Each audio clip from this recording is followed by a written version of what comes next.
The patch has been released. It was supposed to change everything. But the question is, how does it really stand? The entire balance has shifted to the tier system, tier 1, tier 2 and tier 3. For example, in the first tier, everyone has presets that are more or less crappy, and to move to the next one you need to unlock at least 5 presets of the next tier. Go back! I want to be monkey! And it turns out that you always play on an equal footing, at least in terms of equipment. This is a good introduction. I really have not encountered a situation where I couldn't defeat an enemy just because my equipment was significantly worse. And even if I faced some difficulties, I could play as experienced farmer, as I call it. In other words, a paid character that is not tied to a specific branch. And it is quite possible that its use will seem more acceptable to you. And the essence is that there is no longer a need to play on some crappy setup, because you can choose the priority of leveling yourself. Simply put, if you have a class, let's say like Scout, and you play only one character, you can level up absolutely everything. Whether it's good or bad, the feeling is somewhat ambiguous. On the one hand, there's less constraint, so you play with what you want, not what you were told. But on the other hand, you can just skip the content that they prepared for you. It's like skipping dialogues in games. By the way, the waiting bridge was simply cut out, and the presets from there were redistributed among all other classes. The problem with dead ends in branches has also been resolved. Essentially, these branches are mostly nominal, because you can play as whoever you like and level up what you need. Another feature, when the match is loading, you can choose several identical presets, so it's no longer possible to have a full party from Alpine. Initially, I didn't like it, but then I realized that it's not critical.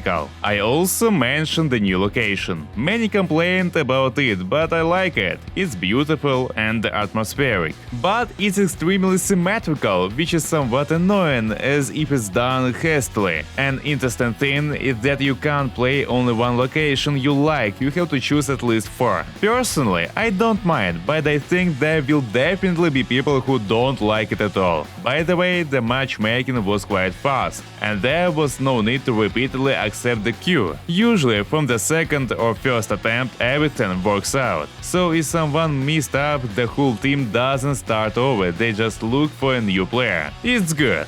Now, please subscribe, there will be many more good videos for you. Another feature is that each location has its own experience multiplication coefficient. Surely, these coefficients depends on the popularity of the location. And if you want to be thrown into the sawmill that nobody likes, you will get almost twice as much experience there. There's also Tarkov's features in the arena. Change of shoulder, vaulting, head neck, armpits and so on. Everything is there. And honestly, I didn't feel that the length of my life changed after adding the head neck. We have a much better balance in the game now. You don't feel vulnerable, you can do things. However, Arena still has significant problems. One of them is sound. You can literally not hear a guy running up to you point blank. What kind of esports are we talking about if you simply can't hear? The crowd noise incredibly drowns everything out. To be fair, some bugs were fixed, like on Bay 5 when you could see through the entire location. Also, I didn't experience significant FPS drops or freezes, I didn't feel any of that, although there used to be for sure. There's noticeably fewer grenades and almost no one explodes you right at the start, but they blind you mercilessly. Apparently, most grenades were replaced with flashbangs. It's more enjoyable to play, and the only super critical problem, in my opinion,